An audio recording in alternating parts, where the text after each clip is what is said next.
Hey, welcome back to the Group Project Podcast. This is episode number 73. We are in the summer months. We are in the middle of June, which is kind of crazy to think about here. And I'm here with Chris deNeui. Chris, welcome. She is the principal of Central Elementary it's not Nevada, Iowa.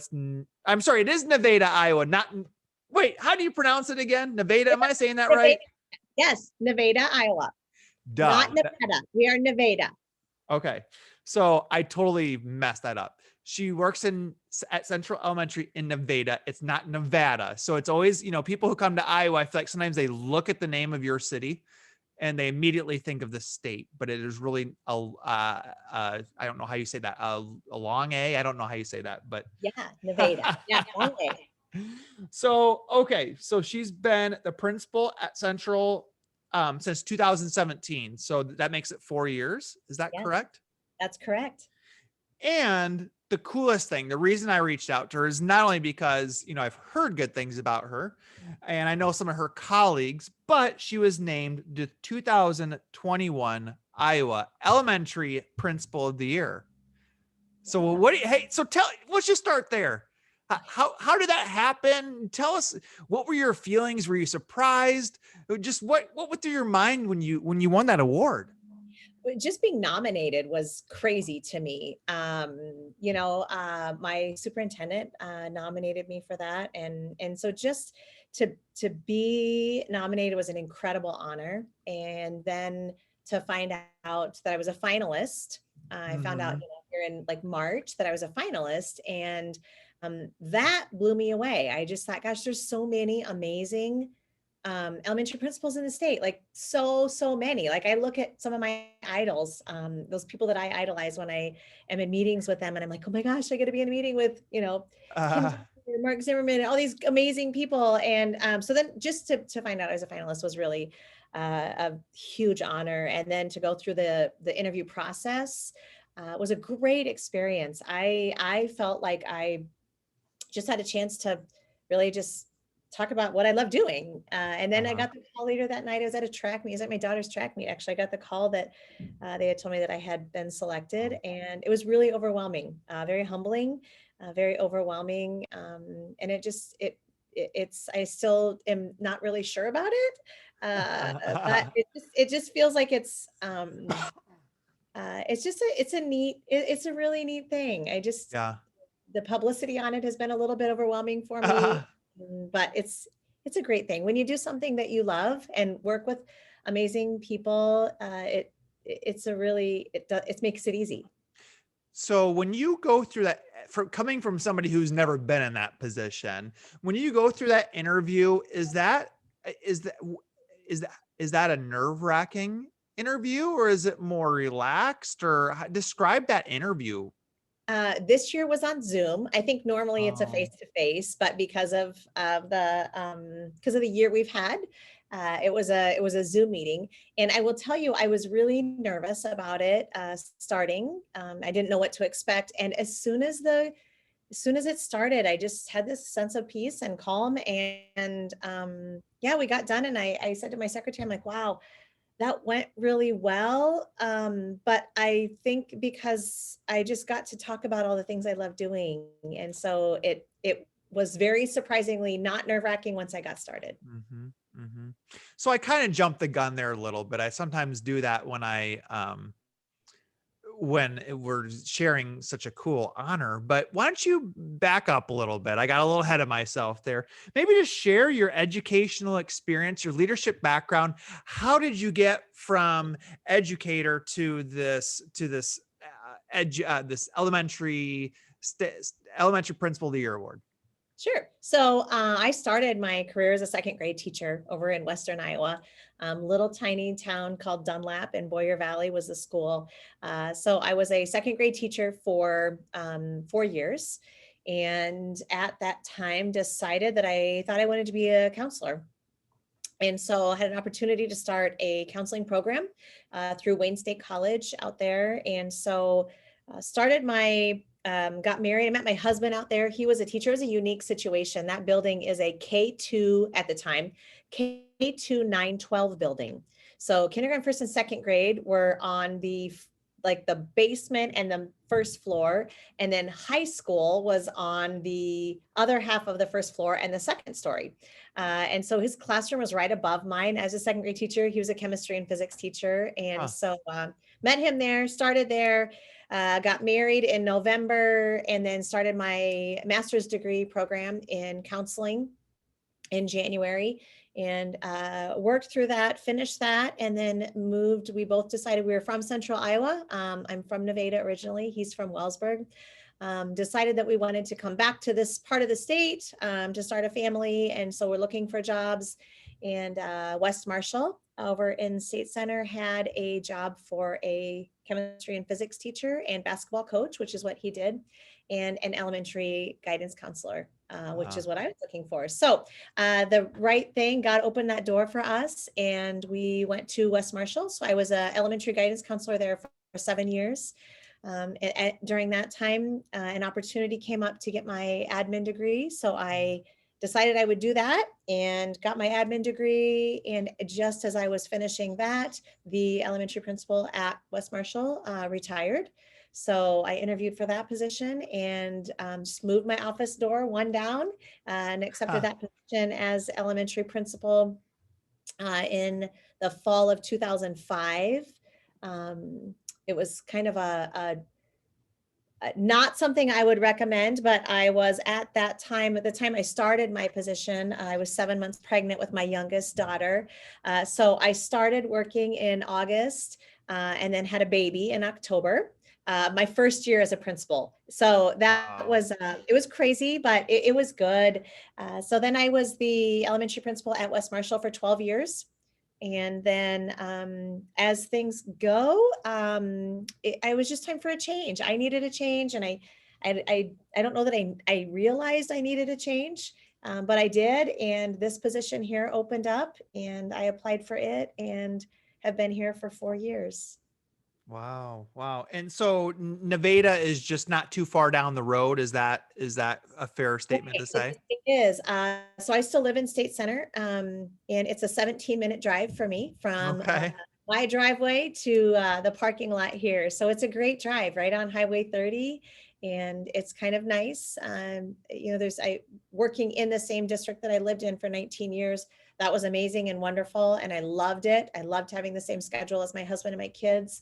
And then coming here, I wasn't sure about that. I'd never not worked in the same district as my family, but it's actually kind of nice. Now I am just, I get to come here, and this is kind of my work.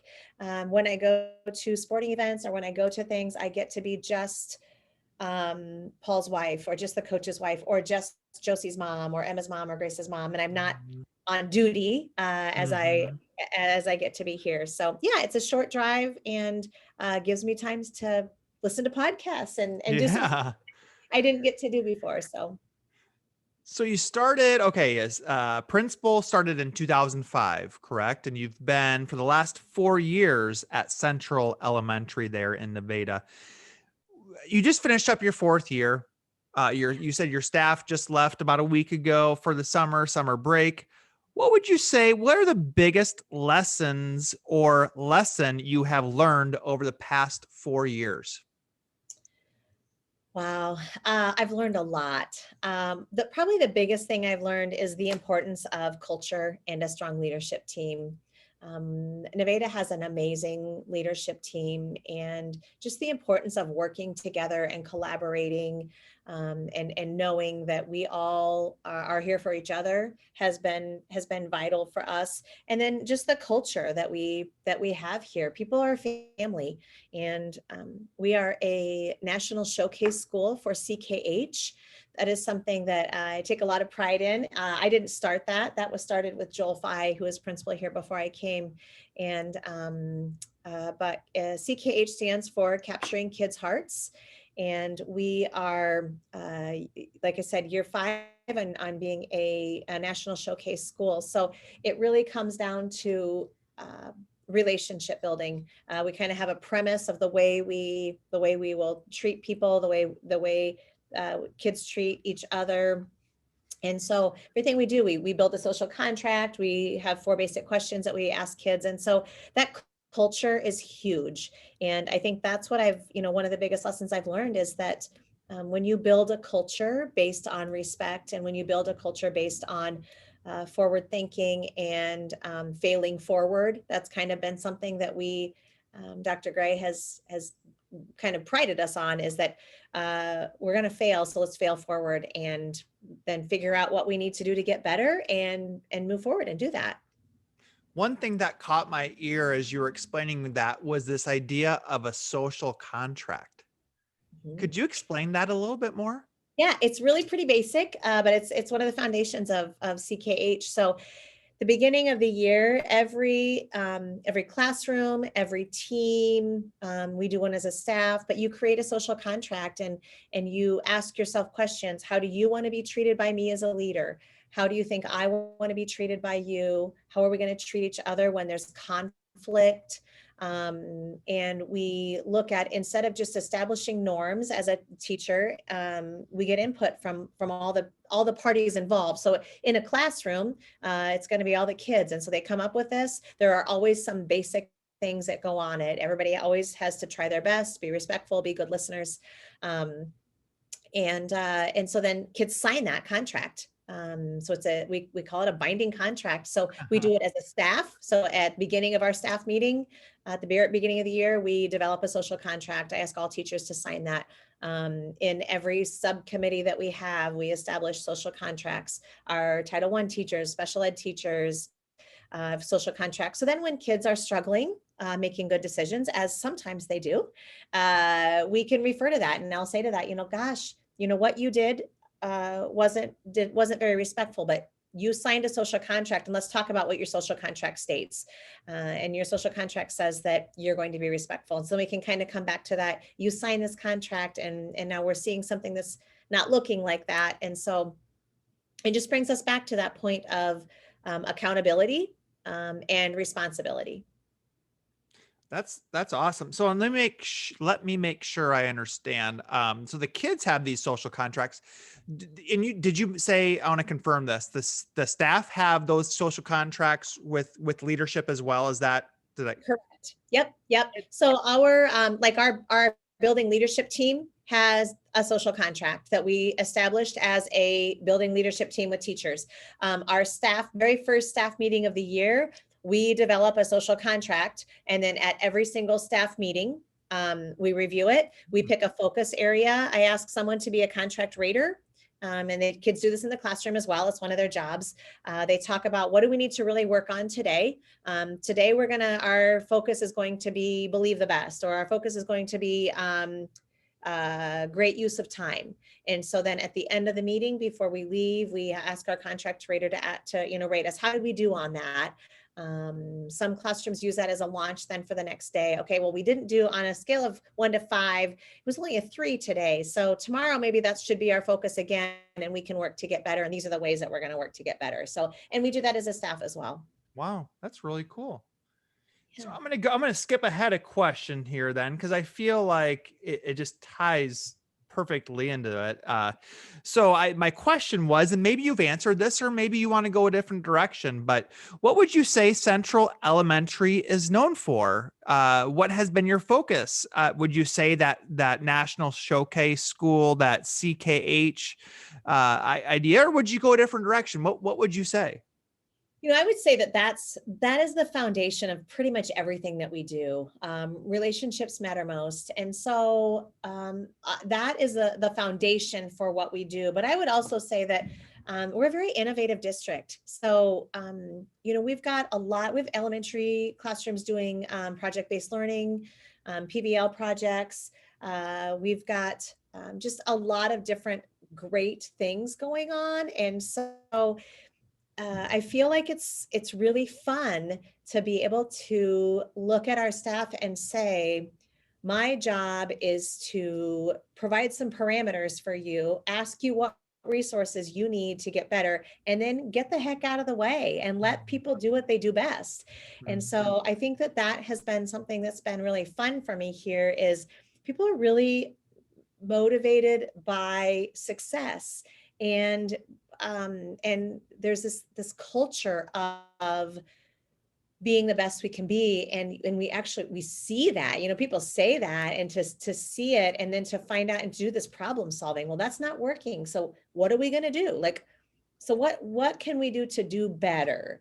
And Mhm. so that comes back to that relationship building with kids. It's not perfect. I don't know any schools that are, or any place that is, but knowing that, we're constantly reflecting to ask what can we do to get better? And that all comes back to that foundation of relationships, and um, being innovative and not being afraid to fail. Mhm. This next question is always interesting, asking principals. The question's, what does a normal day look like for you? I love that question because I'm not sure what normal is. A normal day for me starts really early. I'm an early riser. I get up at 4:15, Mm. um, and I head over here. I work at a little place here called the Arena, and I do a workout class from 5 to 6 um, in the morning, and then because I don't live here, I come here and I shower in the boys' locker room. I've been doing that for 4 years. It's Oh. a great place. So I shower here and get ready at school, and so then I'm ready to go working, by about 6:45, and get a lot of morning. I'm a morning person, so I get a lot of stuff done, and then staff starts showing up between 7:15 and 7:30, and then from there it's pretty much anything goes. I am not a desk sitter. That's one of my fallbacks, is I'm not in here very often. A normal day for me is typically just um, being out, being in the classroom, being with kids, uh, um, being in the lunchroom for duties, trying to catch kids as they come in. Of course, this year looks different Yeah. than years have than in the past, but anything to see kids, as I get bogged down by paperwork and things that need to get done. And when that happens, I find myself just wandering to the preschool classrooms, or to the kindergarten classrooms, or to the fourth grade classrooms, and just saying, I just need a break. I need this. I need to pick me up. And so when I do that, I just go out and see kids. But yeah, a normal day, gosh, I try and leave here. I try to be home between 5 and 5:30. That doesn't always happen. But when you've got kids and events, one thing that I have held true to, and encourage my staff to do as well, is I will never miss my own kids' events for school events. And so I made that clear when I got this job, and I tell my staff the same thing. I don't want them to miss their own kids' events because of a school thing. So when my kids have events, I bug out of here and go do that. Sometimes that means, work later, but yeah, during the day, it's just busy, just trying to be available. And um, I'm a on the moment person. I'm not a good planner. I like things organized, but I'm not a good organizer. And so I'm a people person. I will deal with every single discipline issue. I will call parents. I will get parents in here for meetings. I will deal with, hard conversations with teachers any day over having to fill out any kind of paperwork. I like that. I've never heard anybody say it quite like that, but I agree. I mean, I would do any of those things over the paperwork or the forms or all the things that we have to fill out. It seems like that the state is asking us to do all the time. It's very frustrating. So I completely agree with what you're just saying. You did a great job of kind of just summarizing like a typical day. Within your day, is there any one professional practice that you use, like intentional professional practice that you'd recommend to others? Um, gosh, I looked at that question and I'm just like, gosh, I'm just really a face-to-face person. So Mhm. anytime that you can have a face-to-face conversation with people is always my preference. Mhm. My biggest thing, matter of fact, Cody and I were just joking about this the other day. There was a post on Nevada Good and Bad, and about some bullying situation that was happening at the middle school. Mhm. And I was looking on there, and the situation wasn't really happening, but it was on Facebook. And so I was looking through some of the comments that people written, and I've been known to do this. So I'm looking on there, and there were 3 or 4 comments from elementary parents. So I immediately pick up the phone and I call them and I say, hey, I'm just reading your post on Facebook, and it says this, and some of them backpedaled and they're like, no, that's not what I meant. I said, well, that's what it says. This is what your post says.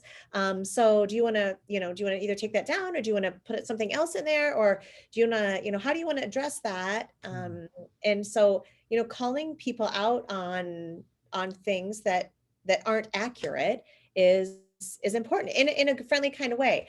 I send out, one of my practices is that I send out, as many principals do, a weekly email to families. Mine goes out on Sundays, and I just give them a little update on what's going on. But one of the things that I started doing probably 6 or 7 years ago is I give a family challenge each week. And so in that, in my each email, I just give them a challenge to do with their family for the week. Sometimes it is play a new card game, and I might link a website that lists 52 card games that you can play with your family. Sometimes it is finding a new recipe. In the wintertime, I would challenge them to go out and build a fort and then take a picture and send it to me. That's awesome. Yeah. Or, build a fort with blankets and send me pictures. Always things, the challenges that I give them are always things that they can just do together and spend time together. I encourage parents sometimes just to write letters to their children, telling them what they love about them the most, or write affirmations to neighbors or to loved ones. So that's something that that's a professional practice that I will continue doing as long as I can, just because that I get emails back almost every single week from families who have said, thanks for that challenge. That was a good one. Or, last night, sometimes I'll encourage them to let kids pick breakfast or pick supper. Last night, Johnny wanted to have ice cream sundaes for breakfast or supper, and you said that was okay, so we did it. So, so that's something that anything to promote that family connection. So we just mentioned before the show and during the show, summer has just begun. It always flies by. I mean, I feel like, wow, we're already mid-June. I mean, I feel like it was just June 1st. But one thing that sometimes principals, administrators, school leaders struggle with is how to best use their time in the summer. And I guess my first question would be, do you work year round? Do you have part of the summer off? And then when you are at work, how do you focus your work? Do you prioritize? Is there anything special that you work on? I'm just curious what goes through your mind in terms of summer goals. So I'm a list person. So, got my list, but the best thing, one of the best things that I ever did was I hired the most amazing elementary assistant principal in the world. His strengths are so different than mine. He is very organized. He is he's a spreadsheet guy. He is a task-oriented guy. He's a details guy. I'm a big picture person. And so hiring Travis, who has these different strengths than I do, was amazing, because he made, instead of we had a to-do list, we turned that into a success list. We just read the book, The One Thing. And we're, looking at this, we're like, okay, wait a minute, we need to change our to-do list into a success list, because then we're going to be successful at getting all of these things done. And so he keeps me organized. And so each day I come in and we pick something on that list that we're going to accomplish today. So this morning we came in, we said, all right, what are we going to get done today? We said, okay, we're going to get these 3 things done today. And so getting that focus down, having the big picture, is important for us to say, okay, these are all of the things that we need to do. And then, that whole concept of that Tom Lane was talking about, chipping and chunking, looking through that, okay, what can we chip away off of this list? And there are some things that we're like, okay, gosh, last year at this time, we spent hours and hours and hours writing our return to learn plan. I mean, that's all we did. I shouldn't say Yes. hours. I feel like it was Yes. months. Yeah. I was months writing a return to learn plan. So we just said today, gosh, we feel like we are already like 2 months ahead of schedule compared to last year. Chipping away at our success list because we're currently doing things now that we did in August last year. So I think just getting organized, having that whole idea of just kind of idea vomit and getting it all out on a list to start with, and then prioritizing, okay, what needs to be done in June, what can be done in August. Our schedules, we have a 12-month contract with 25-ish vacation days, so I don't take a lot of time off during the day or during the school year. And so the month of June, the last 2 weeks, I'm taking these couple of Fridays off. And then in July, we'll take a lot of time off in July. I'll probably just work 2 days a week in July, and then come back in August and be ready to go. We aren't starting our school year till September 7th this year because we've got a big construction project at our middle school. So they need a little bit of extra time to get started or to get that finished. So I'm kind of looking forward to having a little bit of extra time in August, right? So our teachers don't come back until August 20th. And so we actually, we've got more time in August to do things. So just trying to prioritize and spend some time relaxing. I'm not a great relaxer. So just this summer, spending some time with my family and reading some non-professional books. One of the things that we do as an admin team is we read 5 books a year Wow. and have book discussions with our entire admin team and our instructional guides. And so we give titles of books to Dr. Gray throughout the year that we would like to read. And so we read, as an admin team, we read 5 books a year together as an admin team, and then we discuss them. And I love those meetings. It comes out to be about once a month. We have discussions, maybe a little bit more, maybe sometimes twice a month, and we kind of break it up. Sometimes we'll read X number of chapters and we'll talk about it, and we read X number of chapters and we talk about it. Short books, we'll read the whole book and then have a discussion. And it's really fun to talk about how that book impacts us on a personal level and on a professional level, and how it connects with kids or other staff members. And so this summer I've got I just want to read some books that maybe aren't just educational books and just kind of some fun books. Mm-hmm. Do you have any trips planned this summer?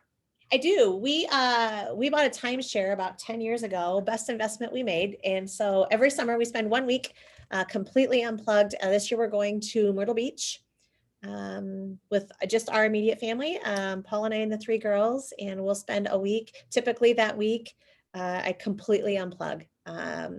No school stuff. And so it's just a good time. So we'll do that. Otherwise, just some long boating on the weekends. And Nice. Yeah. So one thing I got to ask you about this, and here we go. I warn people, we kind of go down rabbit holes a little bit, but you mentioned, I've always heard about timeshares. Like some people are like, oh gosh, it was a bad, like there's a stigma. You hear the commercials on the radio, like sell back your timeshare, but you just said it's the best investment, one of the best investments you've made. Maybe just expand a little bit about that. Cause I love doing experiences over buying material things. I feel like, so anyways, tell me more about just that statement you made.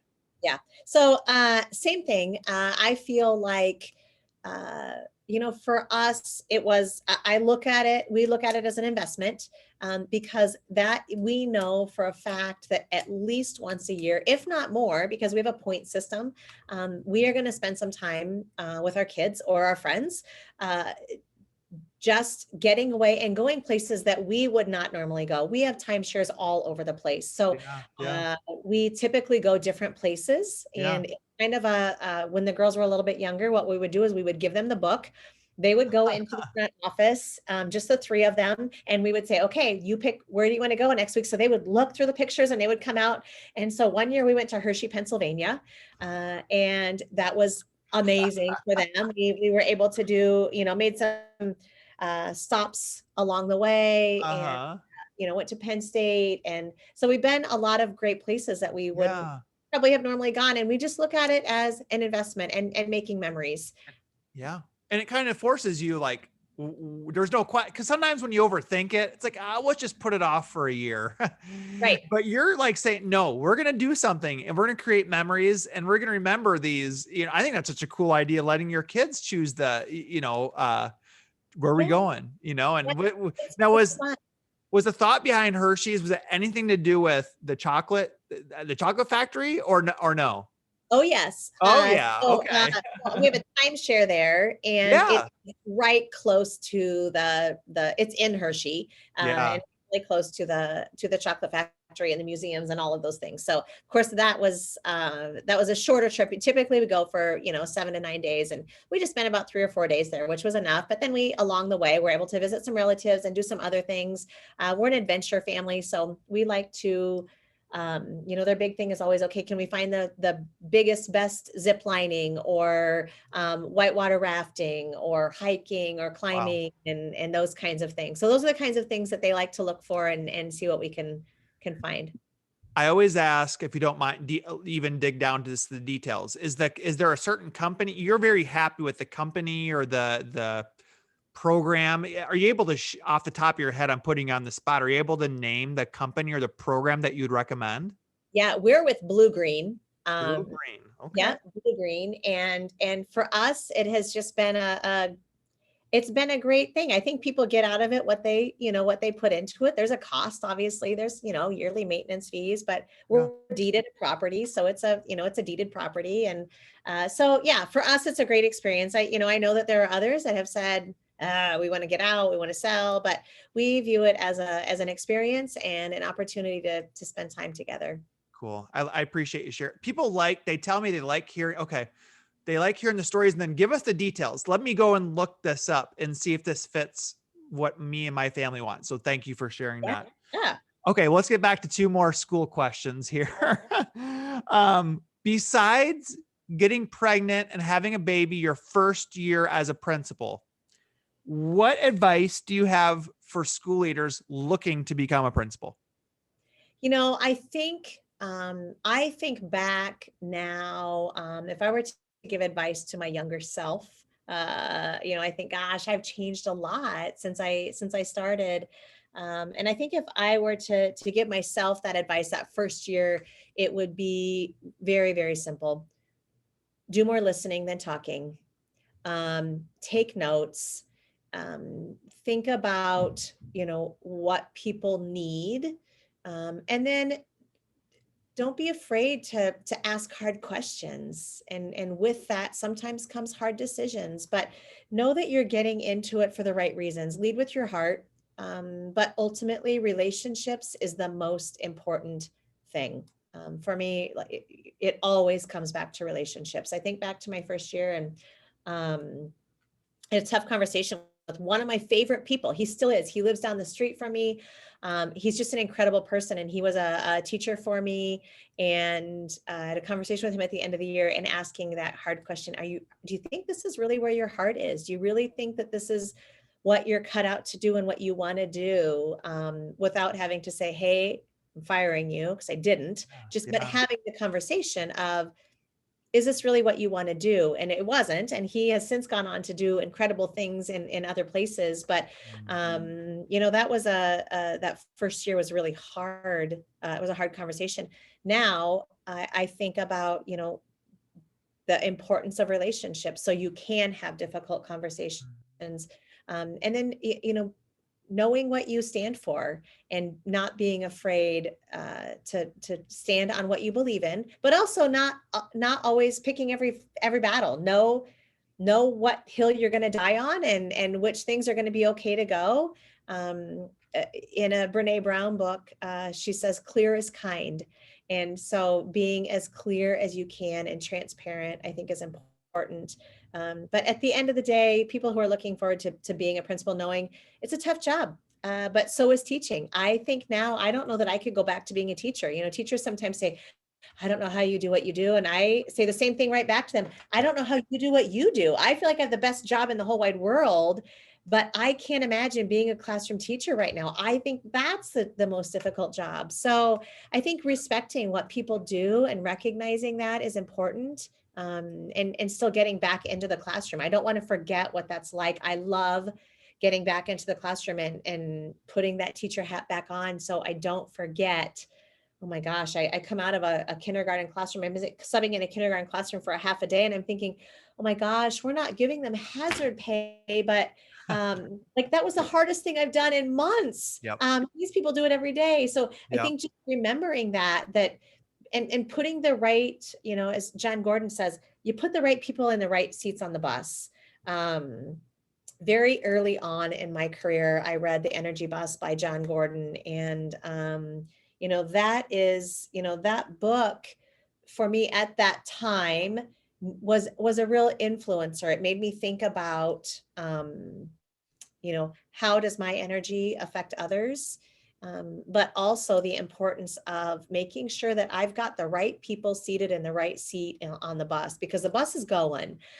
So you can either get off at the stop, or I can put you in a seat that I can make you most successful. And as leaders, I think that's our job, is finding people's strengths, and then helping them figure out how they can lead best, and then get out of the way. All right. Hey, if you're just joining us, this is episode number 73 with Chris deNeui. Chris is the principal at Central Elementary in Nevada, Iowa. She's been there for 4 years. And again, she was named the 2021 Iowa Elementary Principal of the Year. I'm going to shift here to a few of our usual questions that we ask each show. A little bit more personal, growth ideas, I guess you could say, and just some fun questions. So if we are in, and you can choose State Center or you can choose Nevada, it's up to you, hometown or where you work at. Or anywhere in between, where's one place you got to check out if you're in that neck of the woods here in Iowa? All right. So here in Nevada, it's hard to decide, but we have an ice cream place called Starbucks. They have it's not the coffee Starbucks. This Starbucks is called Starbucks Drive-In. It has been, I have been going there since I was probably 3, old enough to remember. They have ice cream and tenderloins. Well, they have a whole slew. They have a huge menu, but they're known for their tenderloins and their ice cream. It's probably my all-time favorite ice cream ever. And we also have this little coffee shop downtown called Farm Grounds, and it is amazing. They serve meals. They have, I'm not a coffee drinker. I'm a coffee wannabe drinker. I love the smell of coffee. I've tried multiple times to like coffee. I just don't. I'm a tea drinker. So I go get their chai tea, but it's just this great little hometown, just little cafe. So those two places. We also have an amazing Mexican place here in town called Mi Casitas. But those places are, if you're coming to Nevada, you need to come get some. If you're coming during the day or morning, go to Farm Grounds and get some great smelling coffee. Or you need to go to Starbucks and have some ice cream. So to give a little bit more context, how far to the east is Nevada from Ames? How far in Ames is it? We're about less than 10 minutes. So as you're going north or south on 35, kind of heading towards Des Moines or maybe heading up towards Minneapolis, like it's just a quick 10 minutes off the road there, get some ice cream, get some coffee. I'm always looking for, well, I love ice cream, but I'm always looking for a good coffee shop. Yeah. I like coffee and I like just doing work, reading, writing a little bit. So that's, and from my location, I will drive to Ames to go to some of their coffee shops, but I don't even think to look in Nevada about what the options are. So I appreciate you sharing. What is your go-to ice cream flavor or ice cream treat or whatever it is at Starbucks? Anything, it's all good. They have a really amazing black cherry ice cream, which is it's just unbelievable. It's really good. If I'm just going to get a cone, Yeah. I'll do a black cherry if they have it. They rotate out their flavors, Sure. so it's not always available. Otherwise, anything with hot fudge.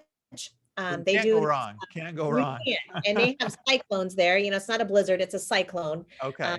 and so a cyclone with anything with hot fudge is my Nice. thing. Nice. Okay. So sometimes I skip this question because I don't know if people know where I'm going with it. I'm going to try it with you. And if this bombs, I'm just going to skip it from here on out. The question is a sneaky good purchase that you've made that has improved your life. So something that you're like, when I say sneaky good, I'm like, not that expensive, but it's like, man, I love that thing. That was such a good purchase. I have been racking my brain, and Oh. I know, I feel like after we're done here, I'm going to be like, oh, why didn't I think of that? Because there are lots of things, but like I can't come up with any, like, what is that one sneaky good? And I couldn't come up with anything. Okay. Well, So this might be my sign because I half the time people can't think of anything, and I'm like, maybe I just need to scrap it. Maybe I just need to scrap and it. I've been like thinking like, what is it? What is that sneaky good purchase?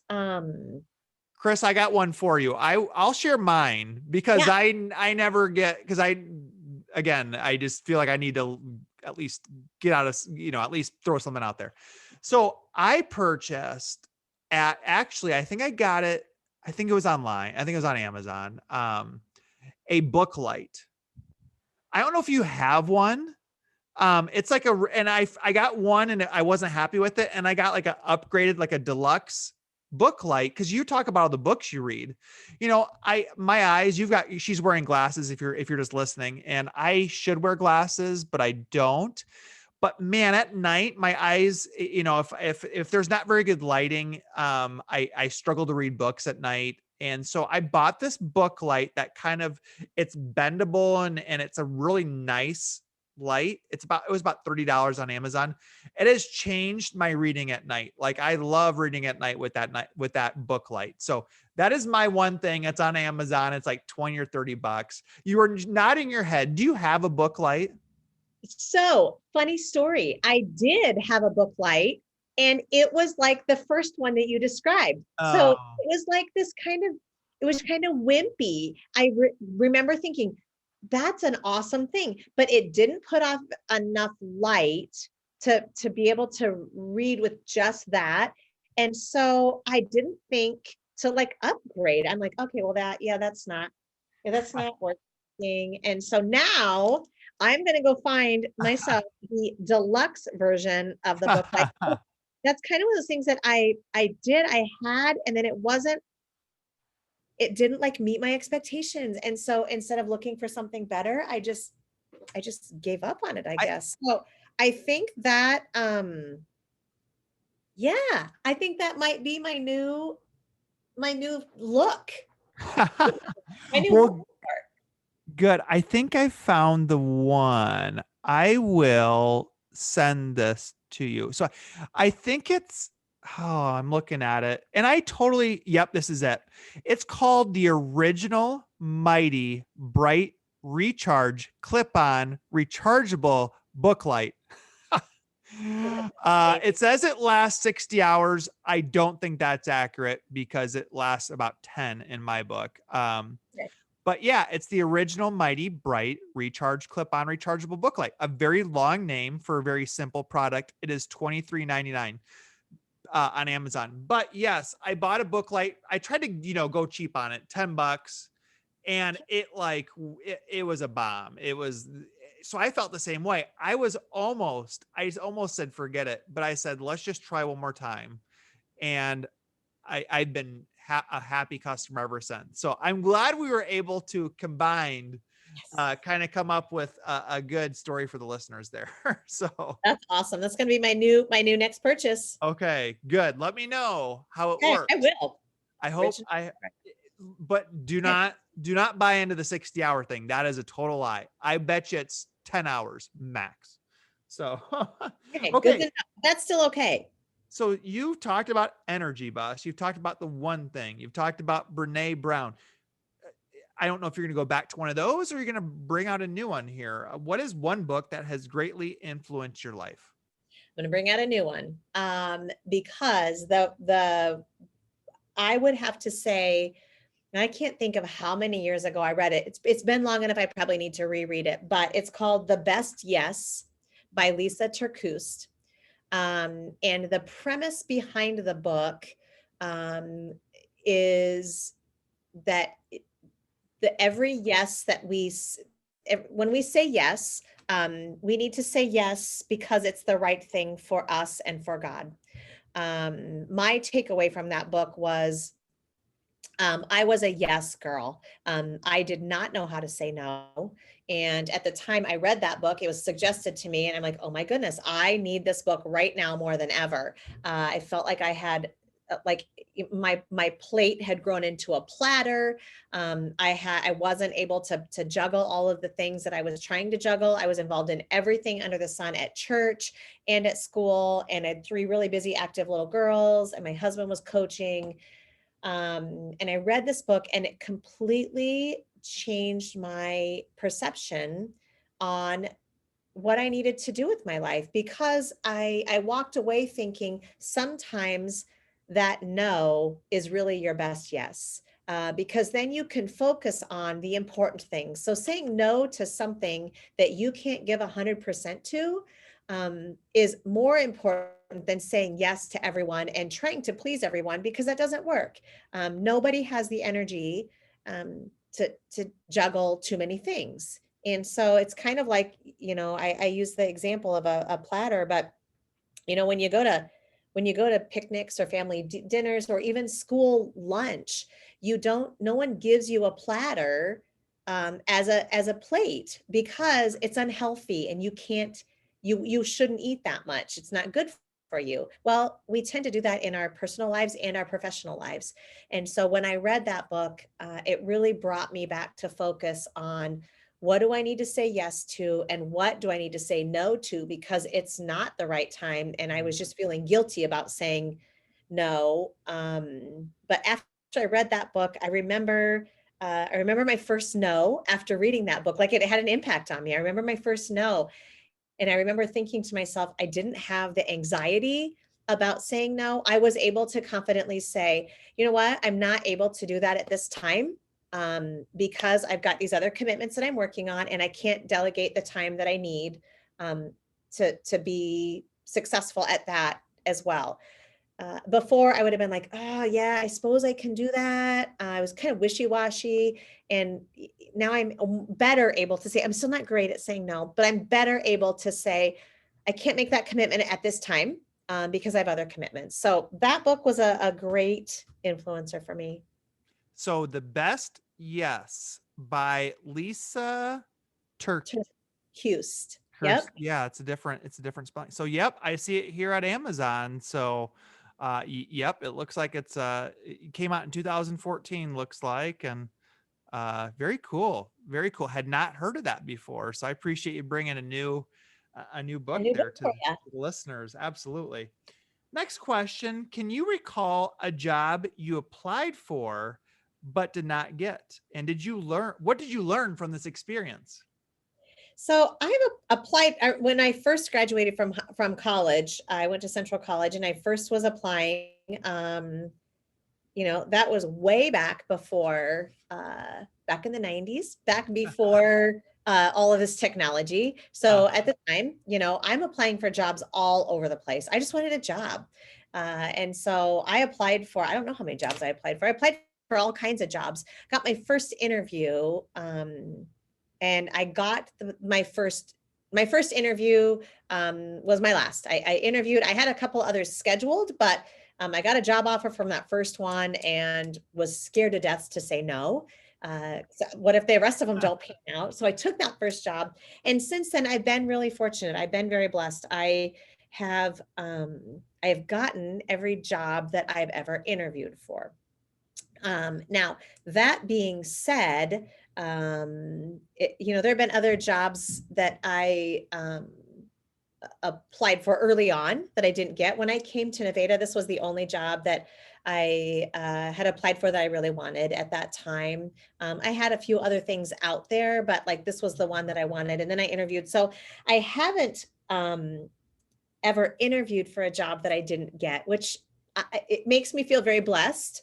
However, I shared with you a little while ago that of a little bit of a different story about that is that when I left West Marshall, that was a time that back in 2017 that I was told that my contract was not going to be renewed. And so that was a whole different situation for me. I'd never been in that situation before, and was just, told that it was just time to move on. There were some different things coming down the pipes. There were some, we just had some different ideas about things. I think that my leadership was not as good as it should have been at that time.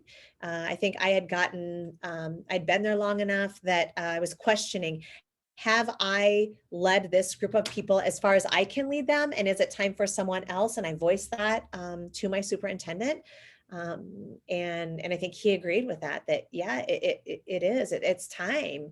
And so it was a really low time for me because I felt like at the time my integrity was being questioned and my ability to do my job was being questioned and all of these things. I was questioning myself. Where am I? What am I doing? Am I cut out to do this job? Can I do this job anywhere else? And that was West Marshall was the only place that I'd ever been a principal. And so to the thought of, gosh, if I'm not good enough to do it here, am I good enough to do it anywhere? And I'm guessing that a lot of people have had those feelings. You go through those things. I think it's part of leadership. I think it's part of growing and being reflective. And I think if we're really reflective and honest with ourselves, it's really hard to take yourself to the next level unless you have something like that happen. Or you start reflecting on ways to grow. I think I had gotten really comfortable and I wasn't doing a good job as a leader. And so I take that responsibility now. At the time, I think I probably wanted to blame others and was bitter a little bit about things. And I reflect now and I think, gosh, that was such a learning experience for me. And I have to own all of that. I was not the leader that I should have been or could have been at the time. But what it did was it allowed me to be a different leader here and to grow, to think differently, to challenge myself in different ways. And so it was, I said it, I go from 2017 being told my contract's not going to be renewed to 2021 being named elementary principal of the year.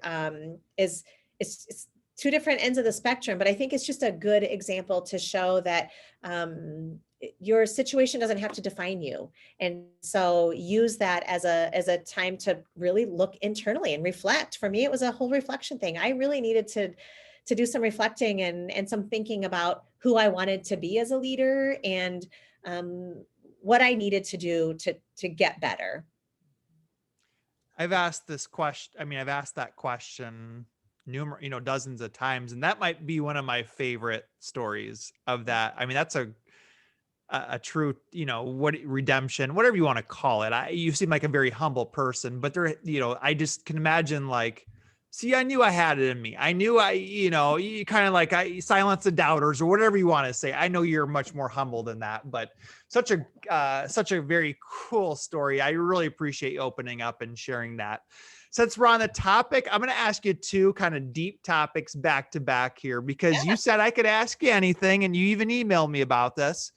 You are actually, and maybe I want to make sure I say this correctly. You have been dealing with cancer here for a little while. So do you mind sharing that as well? I know I'm really going deep and dark here right now, but why don't you share it? Yeah, I'm an open book. So I'm a pretty healthy person. I've worked out my whole life, tried to eat fairly healthy. Back in February of 2019, I found a lump in my breast. And for about a week, I was trying to convince myself that it wasn't.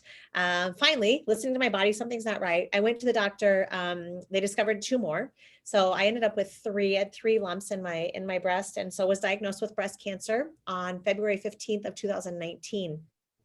Um, and that wasn't really, surprisingly, it wasn't a huge blow for me. I kind of had this mentality like, okay, great. What now? Like, what are we going to do about this? What do we need to do?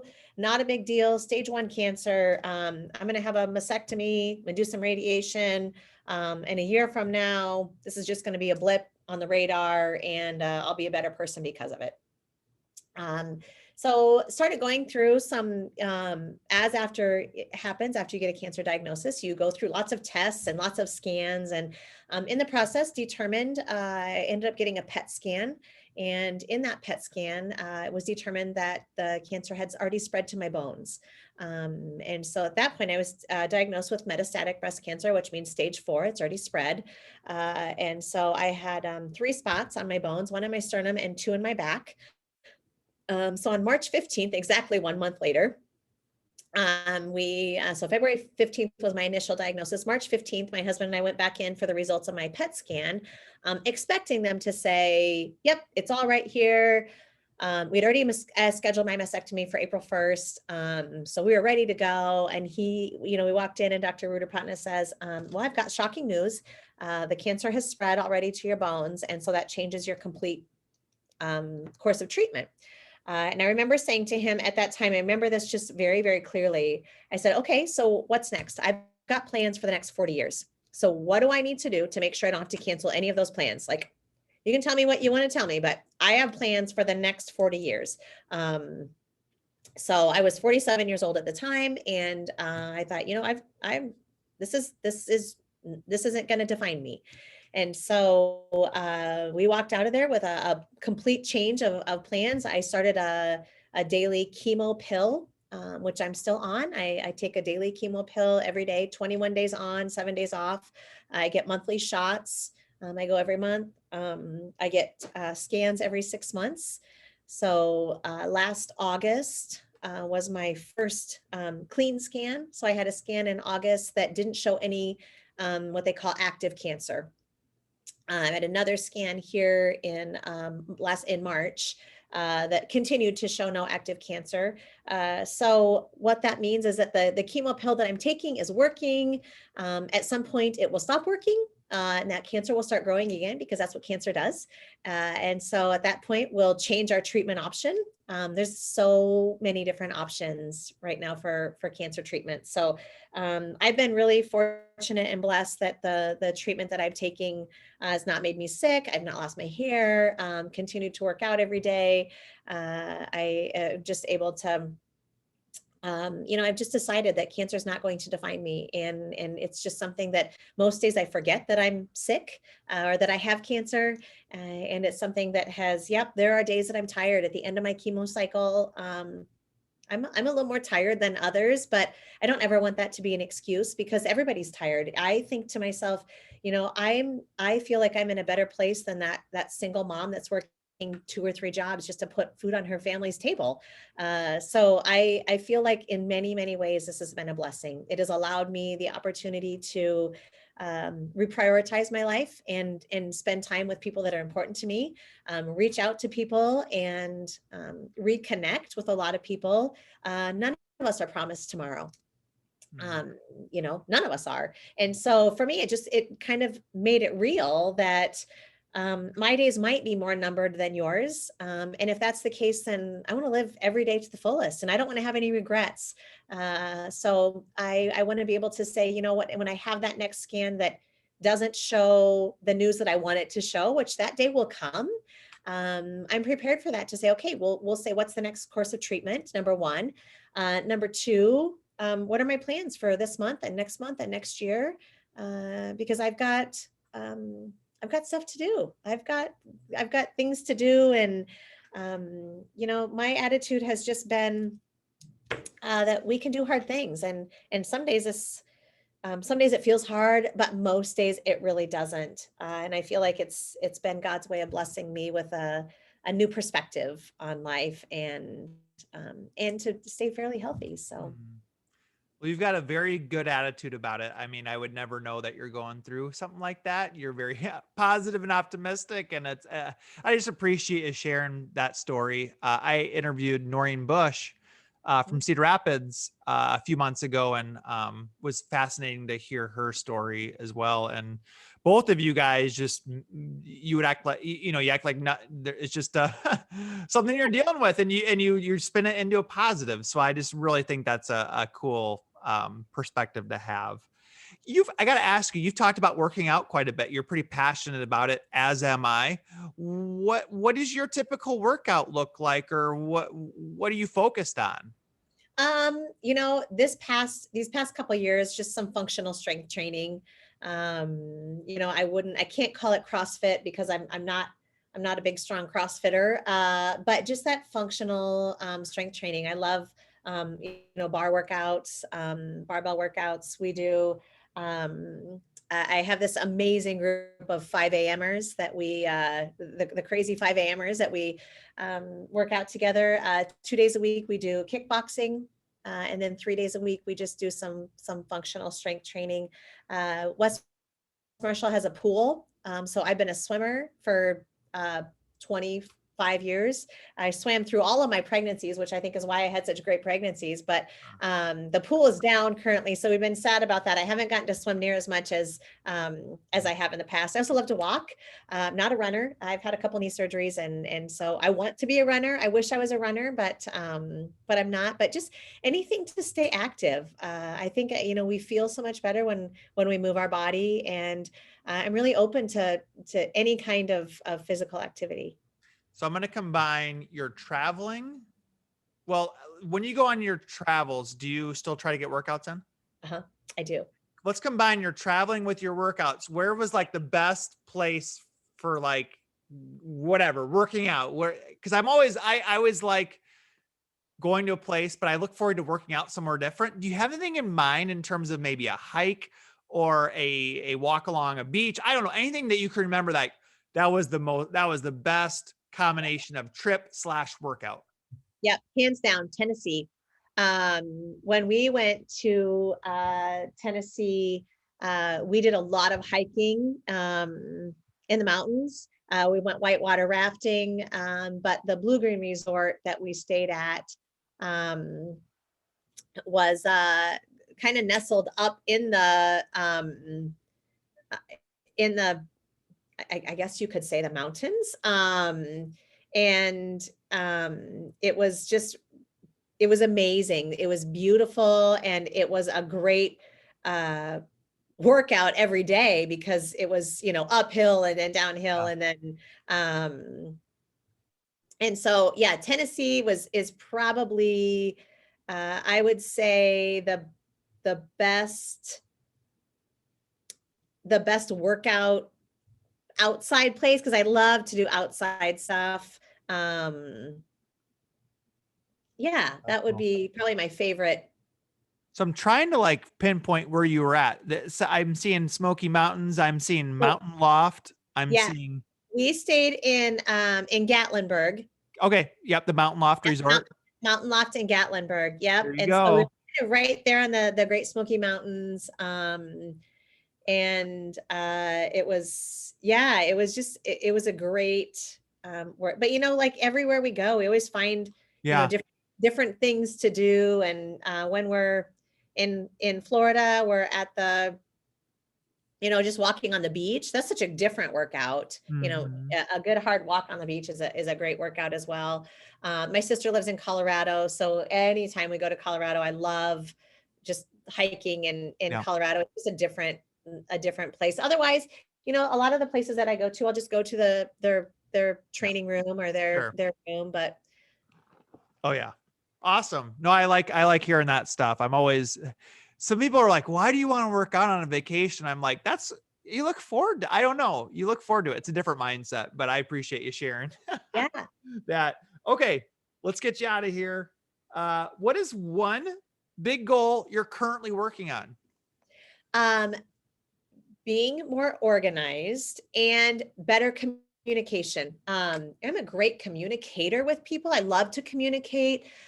Sometimes I am not great with my staff at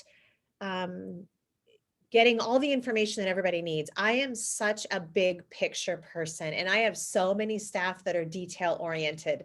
And so that's where my instructional guide and my assistant principal come in, because they are detail people. So building that team of people every time I want to send anything out, or we have something coming up, I always run everything by Debbie or Travis if I can, because they're the ones that will say, okay, now what about this, this, this, and this? And I'm like, oh, yeah, I didn't think about that. So that's kind of one of my big goals is getting more organized with details and thinking detail oriented, because I'm not. So that's a challenge for me. And when I send stuff out, I'm trying to look, I'll try to put my Debbie hat on and think about, okay, if I was Debbie reading this, what information would she need that I'm not giving her now? So that's what I'm trying to get better at. So what's anything personally in terms of staying organized? Any system that you've tried to adopt? I like how you explained, like on the professional side, your communication with staff. Anything on your personal side?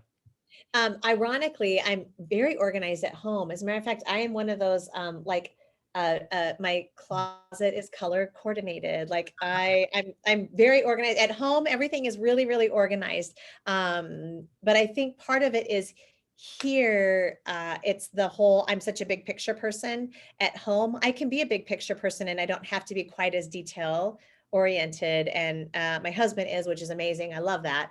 Yeah, I don't really have a good organizational thing at home, because I tend to be like, in my kitchen, I have one drawer of circle containers and one of square containers. So I'm kind of I am kind of weird organized that way in some ways, but and I would say I'm not organized. I just need to get better at the details.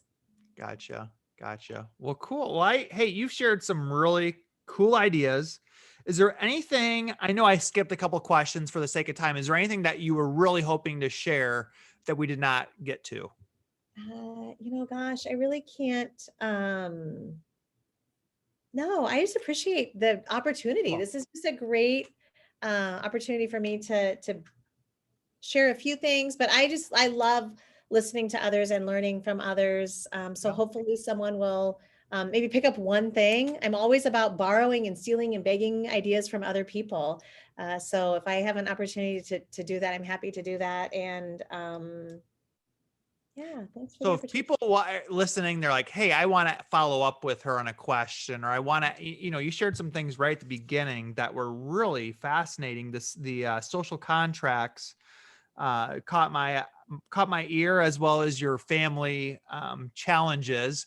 If somebody wanted to talk to you or reach out to you, what's the best way? What would you recommend? I am on Twitter. This is horrible. I don't know what my Twitter, like whatever is. But that is one way. Otherwise, email. I